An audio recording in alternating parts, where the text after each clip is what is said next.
Good morning, you guys. It is I, Becca Lori Hector here. Let's see if I can get it to focus on me, probably only with going down.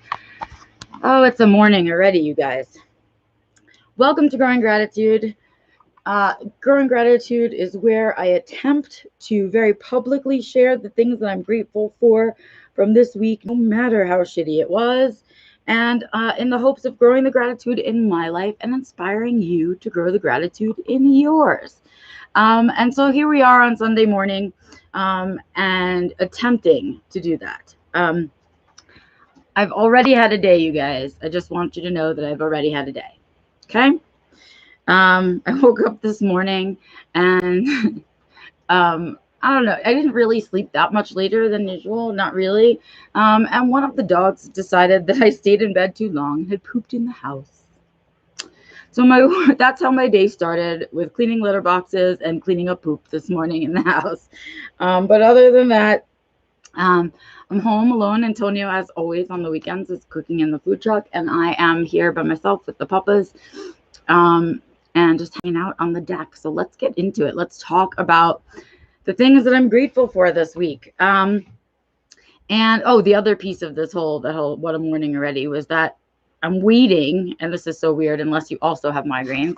I'm waiting on the pain of a migraine right now, which I don't know how else to explain to someone, but if you are someone with migraines and you get them regularly, we usually get some kind of aura. There's like an aura phase where you smell, or you get a floater, or some people get a sound in their ear, other people, whatever. Most of us get some kind of visual.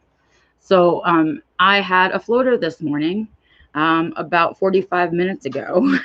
So I am on borrowed time. Sometime about an hour after my floater is usually when the pain arrives.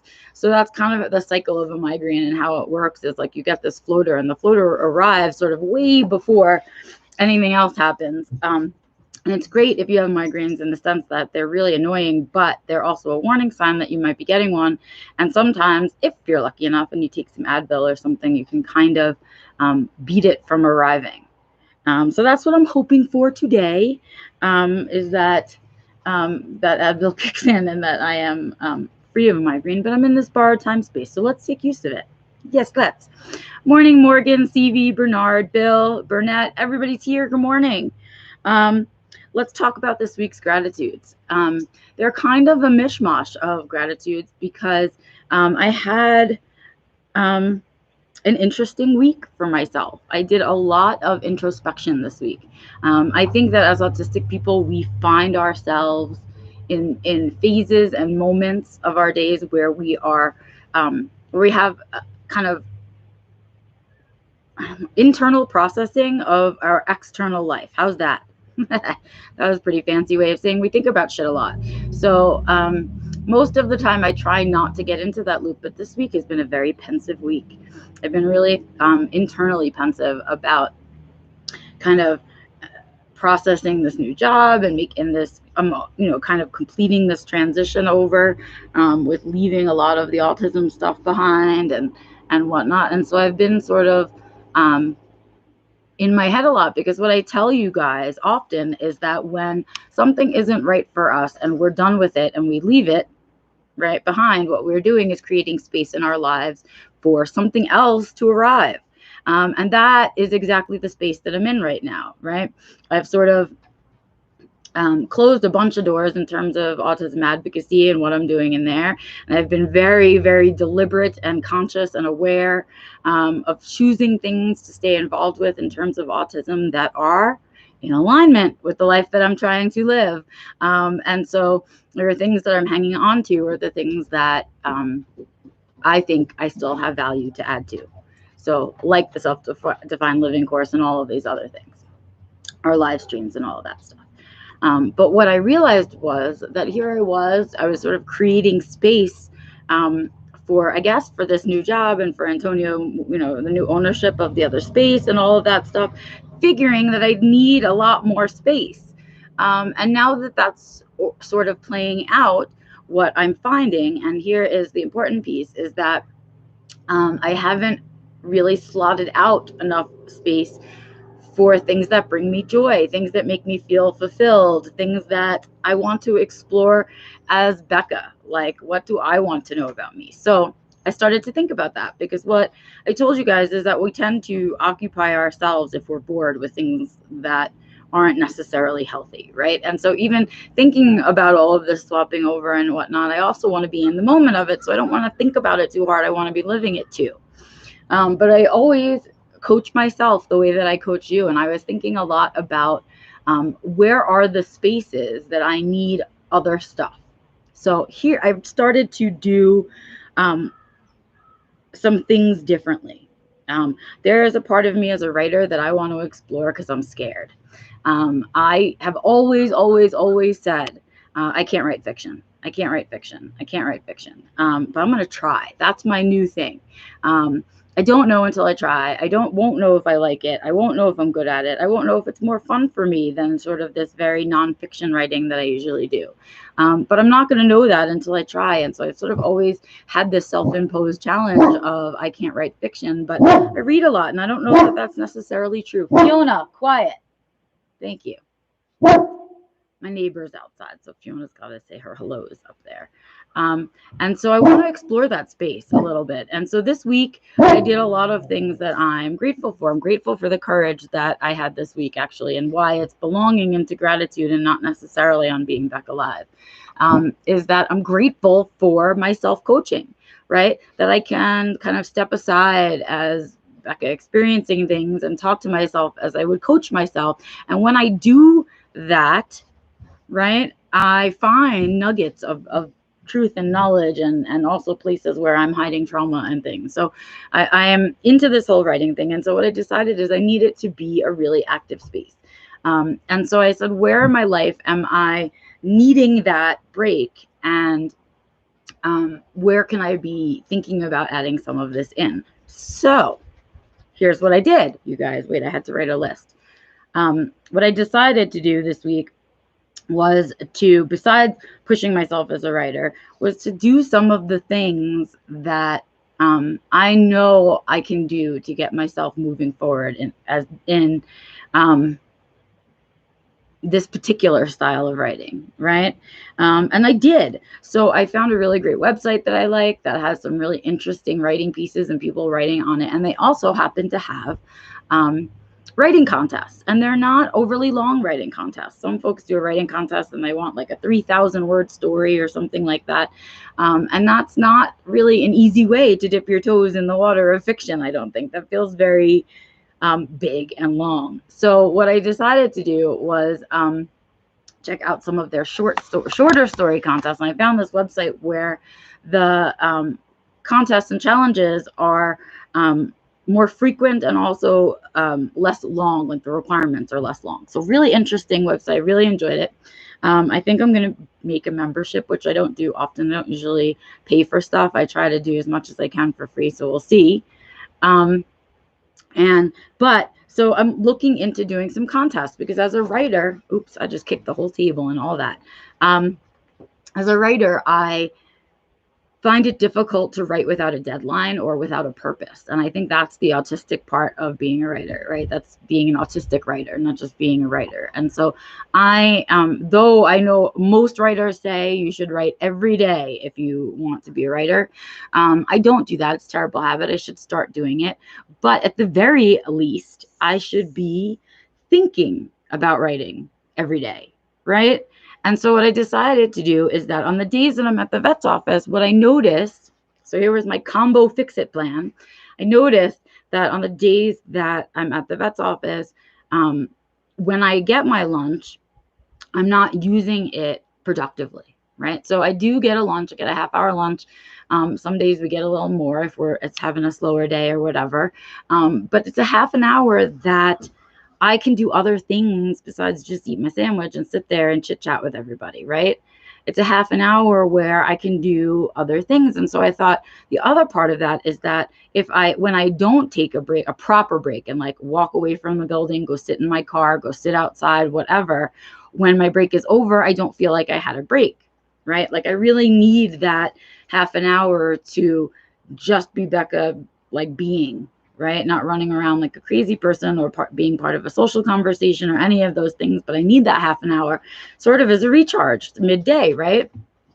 So I am combining my plans. And what I started to do is some research into podcasts, some short writing podcasts. And I found a bunch that are under a half an hour.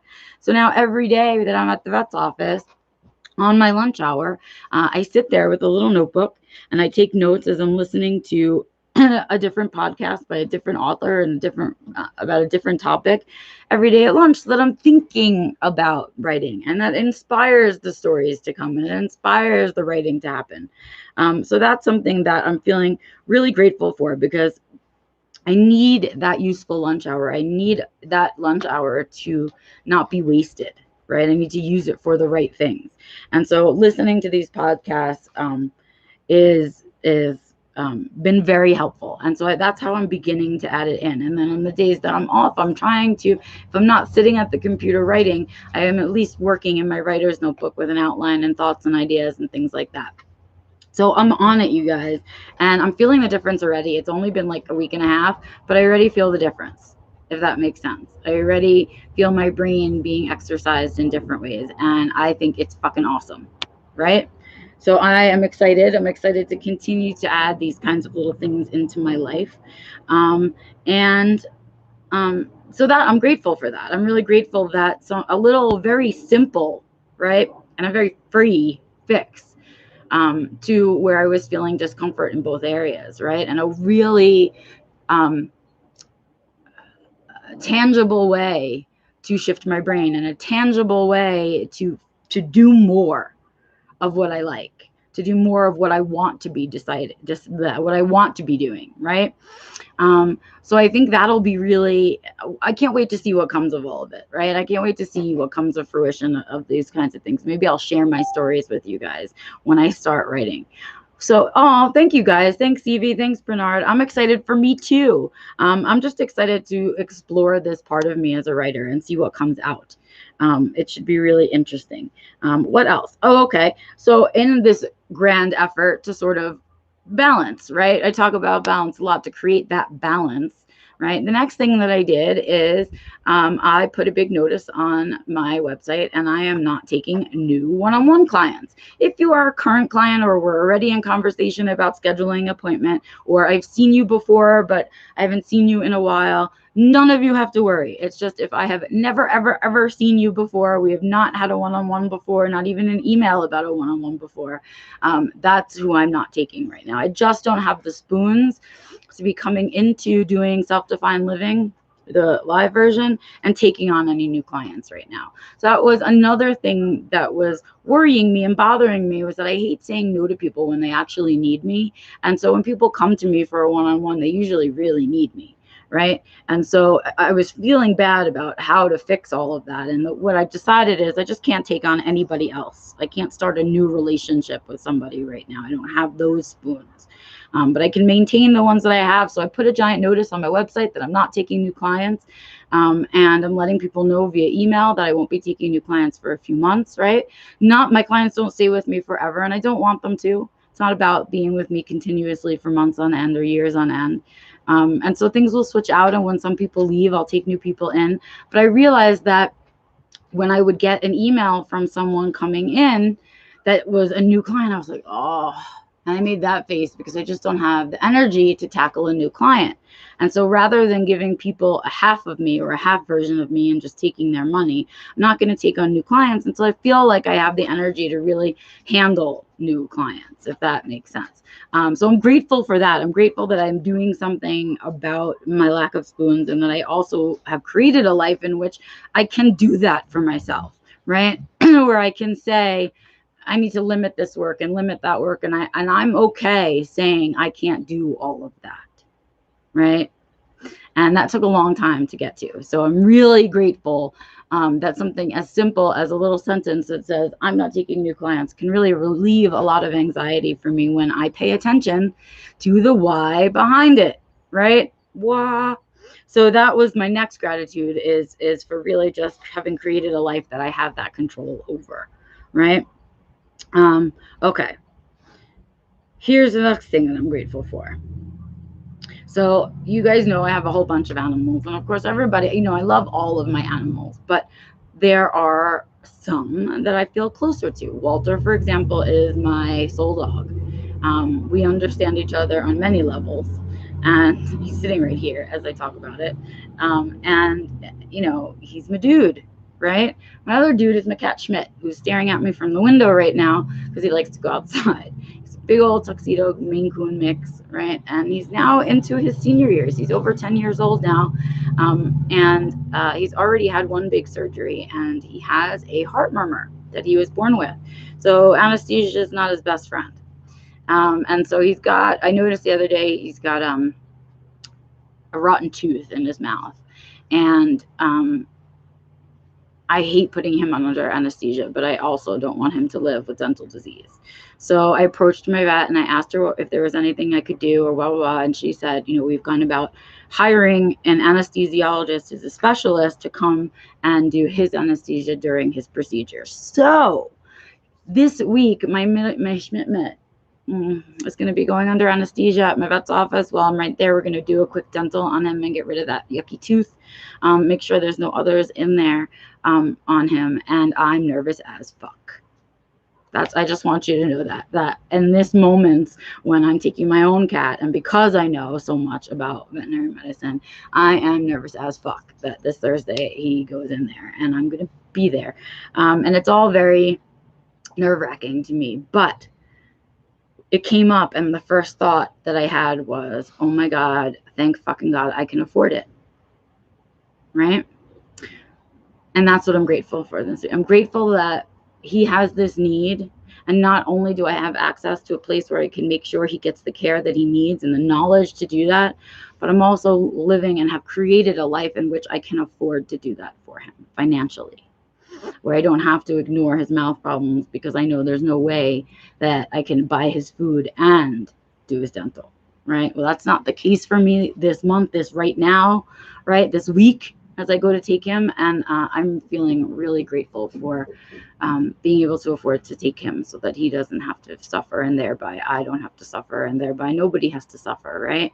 And I can do for him what he needs. And that feels amazing. And I am so grateful for that. I cannot even begin to tell you, because there definitely have been times in my life not too long ago where I never would have been able to afford any of that.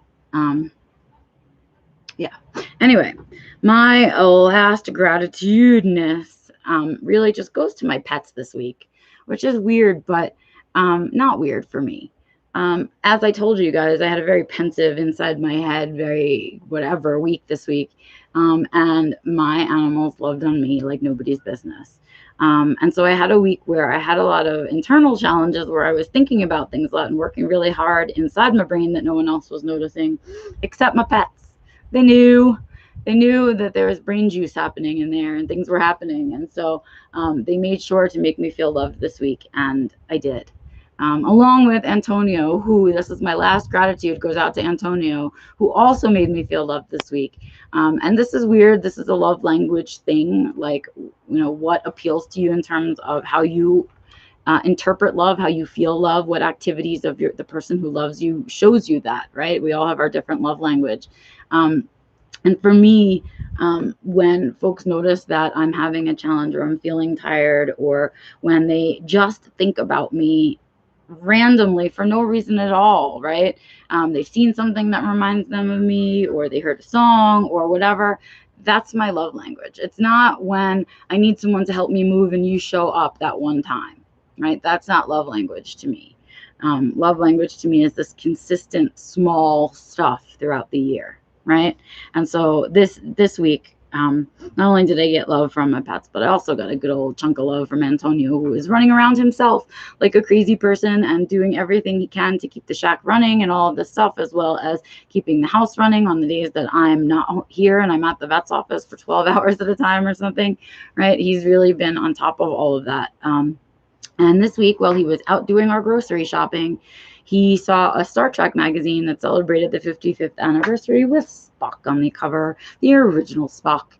And there he was on the grocery line, and it just made him think of me, and he bought it for me to come home as a surprise on the day that I work the longest.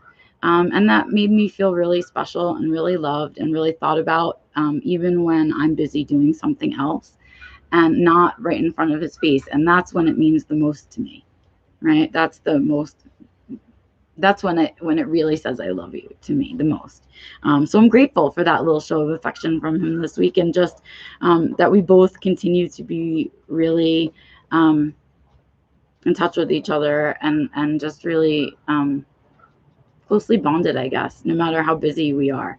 I'm really grateful for that. So that is my last gratitude from this week. A lot of really personal gratitudes for this week, because again, I was having a very inside my head week. And so the things that I was grateful for were the things that sort of allowed me to process that stuff. So yay! Those are my gratitudes for this week. Not an incredibly great week, not an incredibly shitty week, just a week. And that's the stuff that I have to be grateful for. This week, not so much going on, just our regular stuff. Reminder though, I have the doctor on Wednesday, so I will probably most likely not be doing a live stream on Wednesday, which is being back alive. If I manage to find a space somewhere around the doctor's office, somewhere around the time that I'm supposed to go live, like a Starbucks or a library, I will plop myself down and do the live stream, but do not count on it. Pretty much bank on watching a rerun or something, or somebody else's YouTube this Wednesday rather, because I'm headed to the doctor. And that's another thing that I have to worry about this week. It's so fun. I go to the doctor on Wednesday, and then Schmidt goes to the doctor on Thursday. So I can't wait till Friday. I'm already thinking about Friday because I know I'm going to be nervous up until then. But yeah, you don't have to be, because you're going to have an amazing week. And then we'll catch up the week after that if I don't do a live stream this week. But I'll definitely be back next Sunday with the next Growing Gratitude, and we can catch up there. You guys have a great, amazing week. With the rest of your Sunday, please set some time aside to either journal your gratitudes, or talk to your spouse about your gratitudes, or call your mom and tell her your gratitudes. It need not be so public as how I do it, but it should be done and very consciously. And when we share our gratitudes, we multiply them. We really do, and we bring more positivity into our lives. So I hope you do that with the rest of your Sunday, as well as my usual ask that you guys get out there and seek joy, create joy, share joy, all the joys. And I will see you out and about on the interweb during the week. And of course, I'll be back here definitely next Sunday for the next Growing Gratitude, and maybe possibly on Wednesday with the next Being Back Alive. Have a good one, you guys. Thanks for spending some time with me this morning. Bye.